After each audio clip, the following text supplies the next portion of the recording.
Amigos y amigas, ¿qué tal? Bienvenidos y bienvenidas. Estamos en Gen TV Opiniones. Hoy es jueves y tenemos como siempre un tema muy importante que abordar. Sobre todo porque estamos en el proceso electoral que nos va a llevar a las elecciones del próximo 1 de marzo. Ya pudimos ver hace unos minutos la transmisión especial que teníamos desde donde se hace el lanzamiento de la propuesta municipal del candidato por el FMLN para la alcaldía de San Salvador, Nayib Bukele. Vamos a seguir aquí con el tema electoral. Como les digo, es el tema que acapara la atención de la ciudadanía y sobre todo porque es una gran oportunidad que tenemos los ciudadanos y ciudadanas de tomar una gran decisión. Hay candidatos que van a la reelección, pues tenemos la oportunidad de premiarlos o castigarlos según la actuación que han tenido durante los últimos 3 años, ya sea como alcaldes o alcaldesas o como diputados y diputadas. Y hoy, que es una posibilidad también de elegir, porque son 3 elecciones en una, elegir también a los diputados y diputadas al Parlamento Centroamericano. Para hablar sobre este y otros temas que tienen que ver con el combate a la corrupción y sobre todo con los derechos humanos de las ciudadanas y ciudadanos, está con nosotros el señor Procurador de Derechos Humanos, David Morales.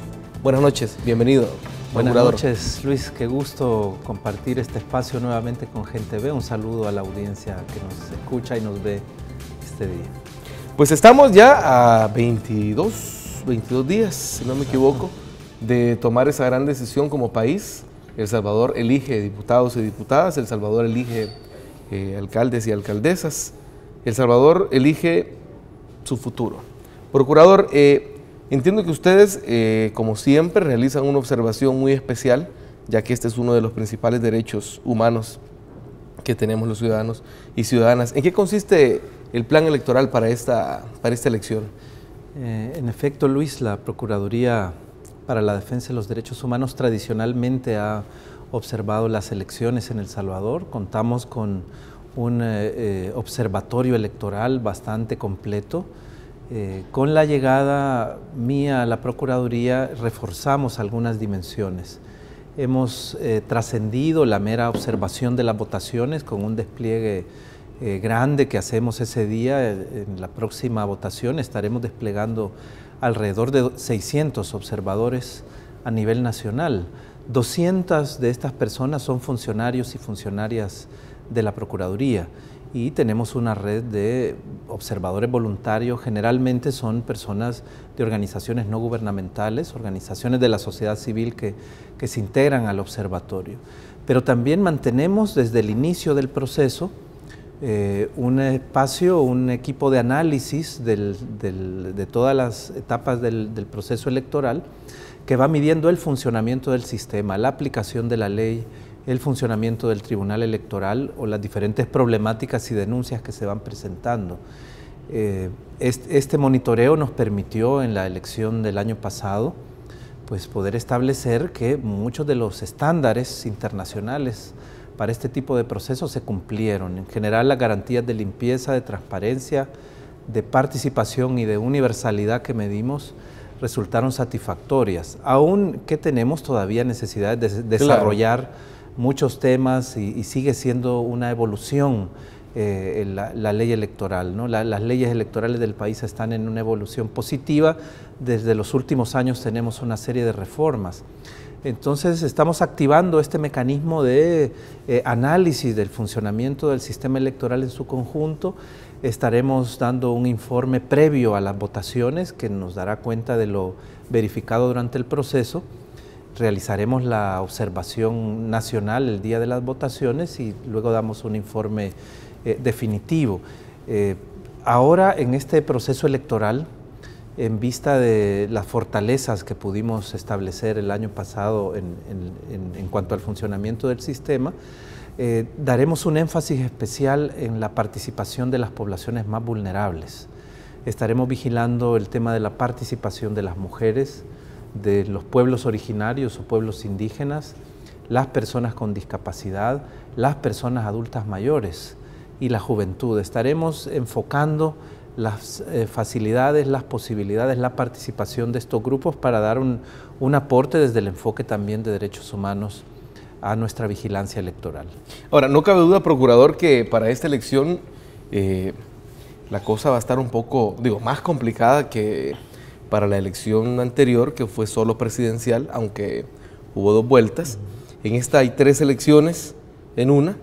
Se suman algunos mecanismos nuevos, como el de la participación, entiendo el porcentaje de participación de mujeres, los consejos municipales plurales y una 5ª forma de elegir que tenemos ahora los ciudadanos y ciudadanas. Imagino que eso también hace más compleja la observación. Claro, es más compleja. El tribunal ha hecho un esfuerzo por capacitar a las diferentes redes de observadores. Nosotros hemos recibido una importante colaboración del Tribunal Electoral en ese sentido. De hecho, ya las elecciones anteriores generaron novedades y ahora estamos en este escenario, listas abiertas y desbloqueadas, o voto cruzado, como se le llama, consejos plurales, cuota de mujeres en las candidaturas, en la participación política, entre otras modalidades. Algunos avances que ya daba el Tribunal Electoral en la elección anterior han sido retomados, o al menos hay una disposición de apoyar iniciativas del actual tribunal, como aquellas que favorecen la participación de los pueblos indígenas, retomando algunas críticas que observamos en el proceso anterior. También a mantener los estándares para prevenir la discriminación contra personas de la diversidad sexual, particularmente mujeres trans, y el tema de las personas con discapacidad, que es también un problema complejo y difícil de resolver porque está relacionado con la infraestructura misma de los centros escolares, que es donde se realizan mayoritariamente las votaciones. Hemos encontrado esta disposición en el tribunal y sí tienen esta complejidad. Yo pienso que habrán dificultades, obviamente. Ya se nos anunciaba que será más difícil y más lento el conteo, no tendremos resultados tan rápido como en la elección anterior. De hecho, el paquete electoral ahora incluye, entiendo, una calculadora, ¿verdad? Sí, entiendo que lo van a tener que hacer para medir los porcentajes. Exacto. Que ahora estará generando pues la modalidad de votación a través de marcas para garantizar el voto unitario. Hay posibilidades de anular el voto con algunos mecanismos que deben darse a conocer a la población, y de hecho me satisface que haya iniciado ya la campaña del Tribunal Electoral, aunque inició con dificultades y un poco tardíamente. Entiendo que el magistrado presidente ha hablado de que un poco es el presupuesto. Es tema presupuestario, pero debemos entender que hay particularidades en esta elección. Y una de las dificultades que enfrentó fue una sentencia de la Sala de lo Constitucional que a 3 meses de las votaciones pues instaló el voto cruzado obligatorio para las elecciones 2015. Dejó poco margen realmente. A mí me parece que esta sentencia de la Sala de lo Constitucional sí fortalece la dimensión del ejercicio del voto libre en la medida que tiene más posibilidad de decisión el ciudadano. Pero los tribunales y las salas constitucionales pueden modular los efectos de sus sentencias en el tiempo. Esta sala constitucional actual, en el caso de El Salvador, lo ha hecho.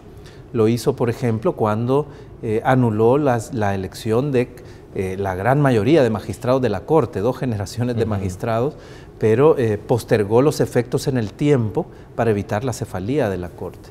Es tradicional el ejemplo de las inconstitucionalidades respecto de algunos impuestos en los cuales se producen los efectos o los ordena los tribunales constitucionales sus efectos para el siguiente año fiscal, ordenando efectos a futuro para evitar un impacto negativo en el funcionamiento del sistema jurídico de sus decisiones. Y perfectamente la Sala podía establecer la obligatoriedad de esta modalidad de voto para el 2018. Sin embargo, su decisión tardó, lo hizo a 3 meses de las votaciones, y esto obviamente iba a generar complicaciones administrativas. Además, habíamos enfrentado este escenario novedoso de una nueva elección, donde también se cambiaban las reglas del perfil de los magistrados que debían ser electos. Estábamos entrando a cambios en el Código Electoral y en la Ley de Partidos Políticos que seguían tratando de adaptar el sistema electoral a las reformas, algunas provocadas por la misma Sala Constitucional, pero otras producto ya de las decisiones legislativas que establecían el voto por rostro, etcétera, ¿no? Entonces es un sistema electoral en evolución, donde se le ha complicado al tribunal el proceso por muchos factores externos al mismo tribunal, como esta sentencia de la sala. Y entrando estas modalidades novedosas, el proceso era más complejo. Sin embargo, yo creo que el sistema electoral salvadoreño tiene fortalezas muy grandes que se han demostrado ya en 2 décadas de funcionamiento y evolución. La reforma electoral fue planteada en los acuerdos de paz, de manera general por los acuerdos. Y el seguimiento de los acuerdos implicaba avanzar en una reforma electoral más profunda. Para ello se conformó una comisión interpartidaria. Sin embargo, los intereses políticos de los poderes políticos en aquel momento, en la década de los 90, neutralizaron la reforma electoral. Y es hasta años recientes que estamos teniendo esa evolución. Sin embargo, el diseño del mecanismo salvadoreño, que fue un diseño basado en el autocontrol de los partidos políticos, ha funcionado en términos generales muy positivamente. No volvimos a tener los fraudes electorales que fueron los detonantes del conflicto armado interno. Si bien hubo irregularidades administrativas o de otro tipo, dudas y algún tipo de conflictividad electoral, en general las elecciones salvadoreñas han gozado de credibilidad y de legitimidad cada vez más, de tal manera que tenemos un sistema electoral bastante fuerte. Ahora, estos cambios obviamente complican la operatividad y sobre todo la dimensión administrativa. Sigue siendo una deuda una serie de temas, en transparencia, el financiamiento de los partidos, por ejemplo, entre otros que todavía son deudas pendientes en la evolución del sistema electoral, pero es un sistema confiable. Nosotros concluimos en la verificación pasada de la elección de 2014 y lo concluimos sobre la base de nuestra verificación en el terreno durante varios meses, que el proceso electoral contó con las garantías suficientes de transparencia, de participación, de universalidad que los estándares internacionales exigen. En esto coincidimos con la mayoría de misiones de observación internacionales, aunque reconocemos que todavía hay desafíos, problemas y desarrollos que debe tener la ley. Por ejemplo, el fortalecimiento y expansión del voto desde el exterior, la posibilidad de estimular de manera más eficiente la participación de la juventud y sobre todo los jóvenes que votan por primera vez. Sí, porque se quedan muchos todavía, claro, que por falta de motivación, ¿no? Y pues ahora estamos encontrando que el mismo cambio acelerado a la modalidad de voto por rostro, de listas desbloqueadas y abiertas, está generando desfases en parte de la legislación electoral que estaba más diseñada al modelo anterior. Y esto está generando conflictividad, pero debemos afrontar este tipo de desafíos administrativos con mesura, con diálogo, ¿no? Con madurez política, sobre todo de parte de los partidos, porque si no terminarán los actores que pretendan generar conflictividad socavando el derecho al voto de la ciudadanía, al trasladar conflictividad, al trasladar confusión, al trasladar desinformación. Parte del ejercicio del derecho al voto es el voto informado.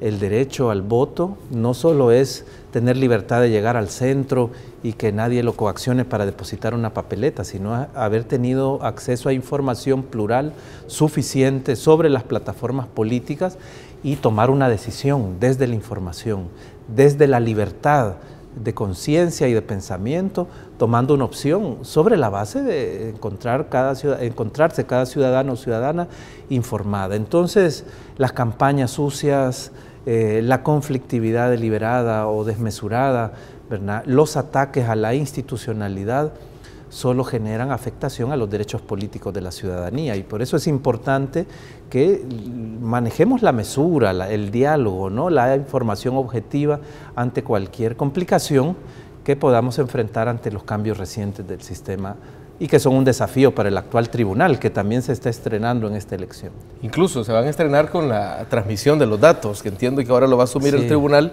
Pero una de las ventajas que plantea el magistrado presidente en las intervenciones es que el tribunal se va a hacer de su propio equipo. Es decir, va a quedar un legado, digamos, un que antes no había eso. Claro, eso están dando también algunas decisiones importantes en relación a la austeridad, que son mensajes que el tribunal ha lanzado que me parecen positivos.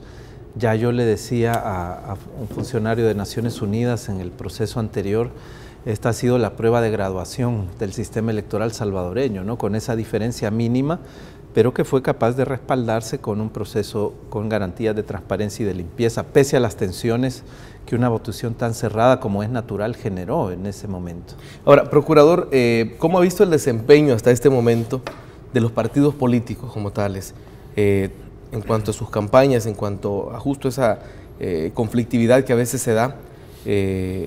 ¿Cómo ha sido en este momento el desempeño de los partidos? Bueno, estamos observando con preocupación manifestaciones nuevamente de campañas sucias, de expresiones de descrédito, de descalificación, no sobre la base de información objetiva, ¿no? Sino de señalamientos y de afirmaciones subjetivas hacia determinadas candidaturas. Me parece que esto no es positivo, ¿no? Lo que debería privar es la presentación y la discusión sobre las plataformas electorales, las ofertas electorales legislativas, nacionales, legislativas para el Parlamento Centroamericano o municipales.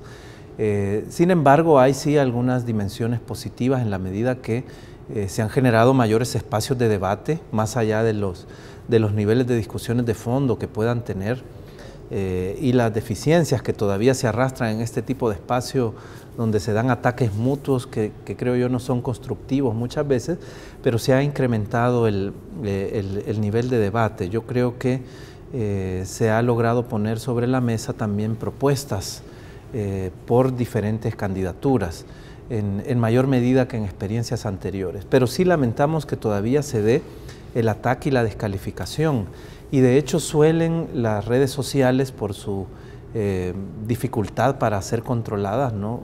Suelen ser las herramientas. Hay mucho anonimato también, para este tipo de descréditos. Me pareció positivo que los partidos políticos suscribieran dos importantes pactos. El pacto con el Tribunal Supremo Electoral, que habló de la limpieza de la campaña y habló de la prevención de la violencia por parte de los institutos políticos, y el pacto ante la OEA. El pacto por abordar como partidos políticos la búsqueda de consensos frente a los grandes problemas nacionales y también la limpieza en el proceso electoral, en las campañas electorales. Estos han sido dos gestos muy positivos. Sin embargo, si las dirigencias partidarias no trasladan estas instrucciones y no son asumidas estos compromisos por los niveles medios y las bases de los partidos, corremos el riesgo que siempre exista violencia, intolerancia, campaña sucia. Hasta hoy hemos tenido algunos incidentes que podrían ser incidentes aislados, no hemos tenido una violencia generalizada, digamos, o muchísimos casos o de manera sistemática, sino que se han dado algunos incidentes lamentables, pero parecen ser incidentes aislados, aunque los discursos, algunos de ellos sí parecen ser discursos más incendiarios que están provocando confrontación. Esta noche queremos presentarles también un tema que, por lo menos de parte nuestra, sí acapara la atención, no así de los medios conservadores, es el tema del combate contra la corrupción. Justamente hoy organizaciones sociales se concentraron frente al Centro Judicial Isidro Menéndez para exigir la destitución del juez Italmiro Orellana por acciones que favorecen al expresidente Francisco Flores, que por cierto, ya con ese caso comenzamos nuestra serie Los expedientes de la corrupción, con la cual queremos exponerle a ustedes para que conozcan los diferentes casos de corrupción que se han dado en nuestro país. Bueno, algunos de ellos, 23 casos que ha investigado el Grupo Maíz y que han sido puestos en un álbum que nosotros lo estamos presentando como un serial de televisión. Procurador, vamos a ver esa nota y luego podemos comentar un poco de cómo avanza este caso de corrupción por el cual se investiga el expresidente Francisco Flores. Veamos la nota que ha preparado Prensa Latina para Gente V. Organizaciones sociales se reunieron frente al Centro Judicial Isidro Menéndez para exigir la renuncia del juez Levis Italmiro Orellana si no apresa a Francisco Flores, imputado por corrupción. Como todos sabemos, el juez Orellana abrió un proceso contra los querellantes en el caso Flores, lo cual pone en duda si realmente la justicia puede tocar los grupos de poder y, lo que es más importante, si la justicia está otorgando ciertos beneficios al imputado Francisco Flores. Las organizaciones que integramos la Coordinadora Unitaria Social Sindical CUS estamos aquí frente a los juzgados porque es importante que las organizaciones sociales estemos vigilantes del caso de corrupción de Francisco Flores. El señor fiscal de la República tiene que vigilar el caso. Y si el juez no cumple, remover el juez de inmediato para que el fiscal pueda designar a otro juez para que conozca el caso. Si no lo hace el señor fiscal, obviamente que el que debe de renunciar es el fiscal. A pesar de que la querella presentó evidencia, el juez Orellana no ha permitido la inclusión del delito por lavado de dinero contra Flores. Hay fondos, hay cheques que fueron depositados en Costa Rica al partido Arena, que es el partido que estuvo en el anterior gobierno. Entonces nosotros creemos que en este país hay que empezar a dar cambios y los cambios deben ser en contra de la corrupción, porque en este país únicamente se condena al pobre, pero a estos delincuentes de cuello blanco no se les condena. Francisco Flores, un ladrón confeso de este país, está en su casa, está en su piscina, posiblemente en este momento tomándose una bebida helada. En cambio, toda la población que ha delinquido porque se ha robado cualquier cosa está en Mariona. Entonces nosotros lo que exigimos es igualdad para todos los salvadoreños, tal y como lo reza la Constitución de la República. Queremos que se haga justicia, tanto en el caso de Francisco Flores como en otros casos de corrupción que han habido en este país.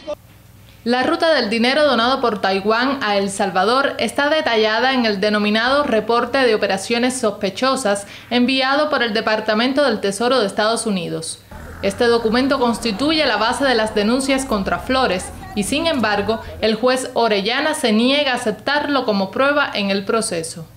El expresidente Francisco Flores es miembro honorario del partido Arena. Se encuentra en arresto domiciliario a pesar de que en su momento estuvo prófugo de la justicia y hoy es un hombre confeso por manejo irregular del dinero del pueblo salvadoreño. Isaura Díez, de Prensa Latina Televisión, para el canal Gente V. Bueno, procurador, este tema obviamente se ha complicado y mucha gente, muchos y que estamos comprometidos con la justicia social y con la verdad, tememos que el caso quede impune. ¿Cómo lo ve usted, procurador? Bueno, el sistema judicial salvadoreño tradicionalmente ha sido un sistema que ha reproducido la impunidad en el país. Esto lo hemos sufrido ante las graves violaciones a los derechos humanos. Por ejemplo, los grandes crímenes contra la humanidad que se perpetraron en el conflicto armado, masacres, ejecuciones extralegales, el magnicidio de Monseñor Romero, perpetrado por un escuadrón de la muerte, siguen en impunidad aún a la fecha, a pesar de existir una obligación internacional de persecución a los responsables. Generalmente ante este tipo de casos el sistema de justicia ha operado para proteger a los poderosos, a los perpetradores, a los represores. Una situación similar hemos enfrentado históricamente frente a los delitos de corrupción, que también suelen ser perpetrados por funcionarios públicos de alto nivel o personas muy poderosas política y económicamente. Y nunca hemos tenido una verdadera persecución, una verdadera investigación, un juicio transparente hasta las últimas consecuencias. Creo que sobran a lo largo de los años ejemplos de casos de corrupción, algunos de ellos escándalos públicos muy notorios que muy pocos derivan en condenas judiciales o en investigaciones efectivas. Ahora vivimos esta experiencia que por primera vez un expresidente es imputado por graves actos de corrupción. Se produce información pública además que generan todo un contexto de demanda de justicia por parte de la ciudadanía con el agregado de investigaciones especiales de la Asamblea Legislativa en uso de su facultad de conformar comisiones de investigación. Como procurador de los derechos humanos yo fui citado por la Comisión Especial de la Asamblea Legislativa para el caso de los fondos Taiwán y tuvimos la oportunidad de exponer cómo el problema de la corrupción, los delitos de corrupción también son del interés y de la atención desde la perspectiva de derechos humanos. La corrupción no solo deteriora la institucionalidad del Estado y las democracias, la corrupción genera desigualdad, facilita que siga concentrándose el poder en élites corruptas y además desvía fondos y cantidades enormes de fondos de su propósito original a destinos ilícitos. Que ese es el efecto terrible que tiene, porque todo ese dinero se supone que viene para servicio público. Y en el público. caso del expresidente Flores es particularmente preocupante porque se trataba de fondos destinados a población en vulnerabilidad, es decir, las víctimas de los terremotos, las víctimas de las inundaciones. Cuántas casas se dejaron de construir, cuántos servicios de salud no pudieron garantizarse, cuántas obras de mitigación no se realizaron y probablemente pudieron costar vidas y afectaron los derechos económicos y sociales de comunidades enteras. Entonces sí tiene un impacto en la afectación de los derechos humanos, los actos de corrupción. Por ese motivo la Asamblea Legislativa, la Comisión Especial, me pidió a través de un recomendable integrado a su informe que le diera seguimiento al caso del expresidente Flores. También hay una plena potestad de la Procuraduría, de mi persona como procurador, de aplicar el mandato para vigilar el debido proceso en todo caso en el cual me interese, de acuerdo al mandato de ley y al mandato constitucional. Y precisamente nos hemos activado en seguimiento al caso del expresidente Flores. He yo señalado ya diversas preocupaciones sobre este caso y quizás la de fondo y principal es la preocupación porque no parece existir voluntad de judicializar el delito de lavado de dinero contra el expresidente Flores.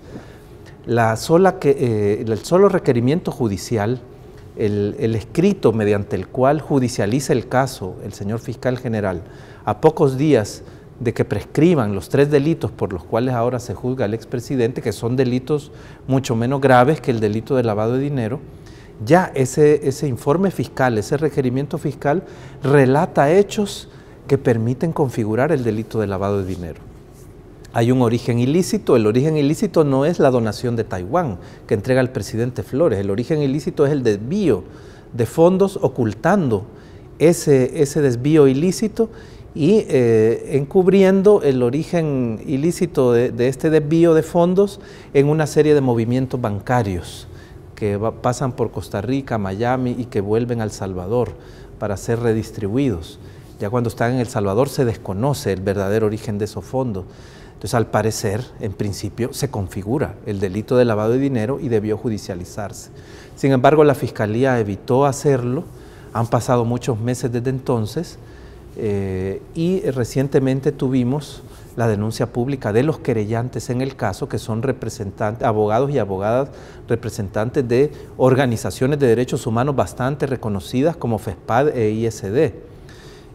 Estas organizaciones denunciaban que en el ejercicio de la querella han constatado una evidente pasividad fiscal en la investigación del caso.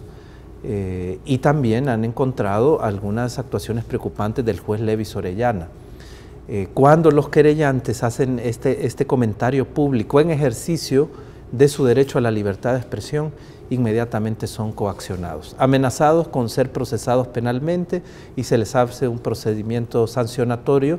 Además, el señor fiscal general, según la denuncia, les envía una carta donde les exige no pronunciarse sobre el reporte de operaciones sospechosas ni sobre el informe de inteligencia financiera que derivó de ese reporte. Y un documento que presuntamente contenía este reporte de inteligencia fue sustraído.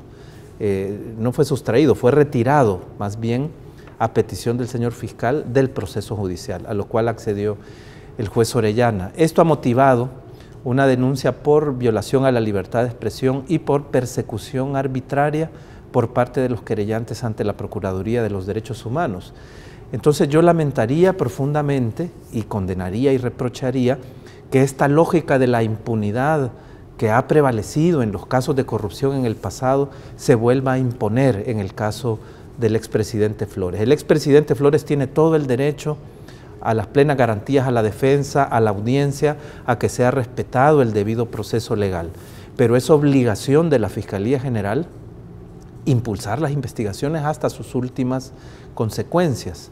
Y en este sentido, este tipo de irregularidades como las que motivaron la denuncia de los querellantes ponen muchas dudas sobre la transparencia del proceso, y ya el juez Levis Orellana está comportándose de modo tal que está obstaculizando deliberadamente la vigilancia de la Procuraduría de los Derechos Humanos y está violentando la Constitución y la ley en ese sentido. Ahora, procurador, entiendo que lo más reciente es que el juez Levis Italmir le mandó a decir a usted que no interfiera en una resolución de ese juzgado. ¿Qué valoraciones tiene usted al respecto? Él habla de que se respete la independencia judicial.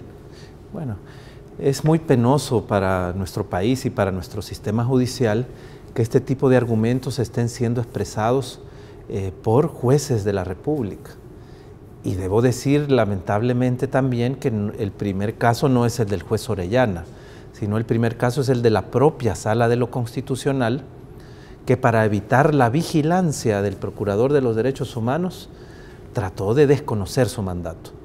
Este es un precedente que sentó la Sala de lo Constitucional al haberla responsabilizado la Procuraduría de afectaciones al debido proceso en dos casos, en dos trámites concretos de procesos constitucionales. Yo debo decir que no existe ninguna autoridad pública, ningún poder o institución del Estado que esté exonerado, excluido de la vigilancia del Procurador. El mandato constitucional y legal no hace excepciones y la naturaleza de la intervención de la Procuraduría, el ejercicio del mandato constitucional del Procurador, por su naturaleza jurídica no afecta nunca la independencia judicial. Esta es una tesis falsa que ha tratado de imponer la Sala de lo Constitucional para tratar de evitar nuestra vigilancia de derechos humanos y ahora está siendo reproducida, incluso citada por el juez Levis Orellana, para evitar la vigilancia de la Procuraduría de Derechos Humanos en el caso del expresidente Flores. La Procuraduría tiene o ejerce, como procurador yo ejerzo una magistratura de conciencia. Nuestras recomendaciones buscan orientar al Estado, ejercen la persuasión ante las autoridades públicas ante un presunto abuso y establecen responsabilidades ante posible incumplimiento de obligaciones en materia de derechos humanos. No somos partes en los procesos judiciales, no somos acusadores ni defensores. Nuestras recomendaciones en ningún caso anulan las sentencias judiciales. Las sentencias judiciales siguen firmes y cumpliendo sus efectos. Frente a las sentencias judiciales, el pronunciamiento de la Procuraduría es orientador, establece responsabilidades al funcionario, pero busca prevenir que en el futuro no hayan abusos o transgresiones similares, en otros casos o en el mismo caso concreto. Y por lo tanto no somos una instancia, no acuden las partes a la Procuraduría para dejar sin efecto decisiones de los tribunales. Entonces el ejercicio de la labor de la Procuraduría por naturaleza no afecta a la independencia judicial. Esto es parte de la sabiduría del constituyente, sabiduría de la arquitectura constitucional que va creando diversos controles, pesos y contrapesos de las instituciones frente a los posibles abusos de poder. No es cierto que el Poder Judicial no cometa violaciones a los derechos humanos. La Sala Constitucional de El Salvador durante el conflicto armado y la Corte Suprema de Justicia sistemáticamente denegó la justicia constitucional a miles de familias que buscaron la protección del habeas corpus frente a la desaparición forzada. La Comisión de la Verdad condenó a la Corte Suprema de Justicia de aquel momento, presidida por el doctor Mauricio Gutiérrez Castro, por graves violaciones a los derechos humanos. Y concluyó la comisión que el sistema de justicia era cómplice de la tragedia de las graves violaciones. Tenemos casos internacionales en la Corte Interamericana de Derechos Humanos donde el sistema judicial es condenado por infracciones de derechos humanos. Entonces el sistema judicial no puede estar fuera de la vigilancia del procurador. Yo estoy ya por responder estas situaciones, ya hay una resolución de responsabilidad contra el juez Levis Orellana por haber violentado el principio de publicidad procesal en un momento que trató de dar reserva total al caso del expresidente Flores, violando el debido proceso en esa ocasión. A partir de esta condena de la Procuraduría, el juez Levis ha tratado de bloquear nuestra vigilancia y ha dictado una serie de recomendaciones que pretenden bloquear la vigilancia del procurador. Desconocen que el procurador tenga mandato. Si leemos las sentencias del juez Lieves y Orellana, ni siquiera aborda el artículo constitucional que da mandato a la Procuraduría, es el 194 de la Constitución, no menciona la ley de la Procuraduría, no hace un análisis de nuestro mandato, simplemente pretende desconocerlo y cita las sentencias de la Sala de lo Constitucional que tuvieron el mismo despropósito en dos antecedentes previos. Esto está configurando una grave transgresión a la ley de la Procuraduría y se podría estar configurando una censura pública que me permite efectuar la ley por parte del juez Orellana, por obstaculizar la labor de la Procuraduría. Pero también me estaré pronunciando en días próximos sobre la denuncia que los querellantes interpusieron, que refiere violación al debido proceso, persecución arbitraria y violación al derecho a la libertad de expresión. Ellos han denunciado al señor Fiscal General de la República y al juez Lieves Orellana, pero obviamente son actuaciones diferentes y debemos evaluar a cada uno. Este es el proceso que estamos llevando. Yo lamento este tipo de comportamientos de funcionarios judiciales que están bloqueando este tipo de vigilancia y lamento que en el fondo parecería ser que este tipo de actuaciones buscan distraer la atención respecto del problema de fondo que es la falta de investigación al delito de lavado de dinero en el caso del expresidente Flores. No le puedo dejar de preguntar, procurador, ¿cómo recibe la PDH la noticia de la próxima beatificación de Monseñor Romero? Una gran alegría, Luis, mucha esperanza. Este reconocimiento, esta promulgación del martirio de Monseñor abre ya las puertas a la beatificación. Es el reconocimiento de la Iglesia Católica a esa grandeza de Monseñor Romero. Fue el más grande defensor de los derechos humanos de la historia reciente de El Salvador. Es el símbolo de la lucha contra las injusticias, contra la opresión, el símbolo de la solidaridad para con los débiles, con quienes sufren. Yo pienso que es una gran alegría para el pueblo de El Salvador, para los pueblos latinoamericanos y del mundo. Nos debe mover a un compromiso a favor de las víctimas, las del conflicto armado que siguen siendo postergadas y las víctimas del presente. Y nos debe recordar que el caso de Monseñor Romero también es un caso de derechos humanos. La ejecución extralegal de Monseñor Romero ha sido objeto de un informe de la Comisión Interamericana. La obligación de investigar el caso hasta las últimas consecuencias sigue vigente como una recomendación incumplida de la Comisión Interamericana. Es una deuda que tenemos como país. Es una deuda como país. El derecho a la verdad en el caso debe mantenerse. Por eso los homenajes al responsable del crimen deben cesar, ¿verdad? Cuando son provocados o impulsados por instituciones de Estado como los consejos municipales. Tengo un caso abierto por ese tema también a raíz de la denominación de una calle en la capital con el nombre del responsable del magnicidio, del ex mayor Roberto Dawison Arrieta. Yo estoy seguro que este suceso, este magno suceso de la beatificación permitirá espacios para mayor unidad, para mayor diálogo entre los salvadoreños, para mayor opción a favor de quienes sufren y sobre todo de las víctimas. Monseñor se entregó a defender a las víctimas y yo creo que nos marca un camino su legado, un camino histórico. La grandeza de él siempre estará presente en el pueblo de El Salvador y nos debe inspirar a todos y a todas. Ahora, procurador, se conoció en estos días también que, según investigaciones y documentación que existe en el Vaticano, se intentó, o mejor dicho, se retrasó, se hicieron algunas gestiones hacia el Vaticano para detener y en todo caso retrasar este proceso que ahora estamos viendo. Bueno, he leído varios cables de los medios nacionales e internacionales en ese sentido. Es lamentable que se haya tratado de atacar la figura de Monseñor Romero. Aquí también se le atacó mucho. Él fue perseguido, fue calumniado, se le acusó falsamente de promover la violencia. Esto no solo lo hicieron los políticos ni los militares poderosos de aquel tiempo, lo hicieron varios medios de comunicación, ¿verdad? Que cargan, dijéramos, esa responsabilidad. Y es penoso que a lo largo de los años se haya intentado bloquear. Algunos bloqueos no eran de mala fe, nos dice el postulador.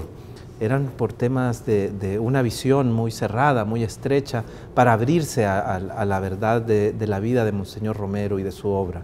Sin embargo, lo importante es que se ha superado, que llega a este reconocimiento y que como caso de derechos humanos seguimos teniendo grandes deudas y grandes incumplimientos frente al caso de Monseñor Romero y muchos otros casos de graves crímenes durante la guerra civil. Como procurador yo tengo la obligación de seguir, de dar seguimiento a estos casos y a los incumplimientos de la justicia, del Estado en relación a los mismos. La justicia y la investigación por el caso de Monseñor Romero seguirá siendo exigida desde la Procuraduría porque es una obligación de Estado, aunque nos llena de alegría que venga esta noticia de su beatificación. Perfecto, procurador, muchísimas gracias. Qué bueno tener estas conversaciones con usted que realmente nos iluminan respecto a los derechos ciudadanos y ciudadanas. Muchas gracias, Luis, y un saludo a la audiencia que ha seguido la entrevista. Yo quiero recomendarles algo, a mí me encanta recomendar libros. Si quieren conocer más sobre la vida de Monseñor Romero, no podemos dejar de leer su diario, el diario de Monseñor Romero, donde están las grabaciones de varios años de su gestión como arzobispo. Además, le recomiendo otro, la biografía escrita por Jesús Delgado, el padre Jesús Delgado, que es justamente el postulador, y un tercero, retazos para un relato. ¿Cómo es? Retrasos de un rostro, para construir un rostro, el rostro de Monseñor Romero, desde la perspectiva de la gente. Con eso nos despedimos, procurador, muchas gracias a ustedes, amigos y amigas. Muchas gracias, pasen buenas noches. Hay mucho más para todos y todas en la programación de Gente Ve.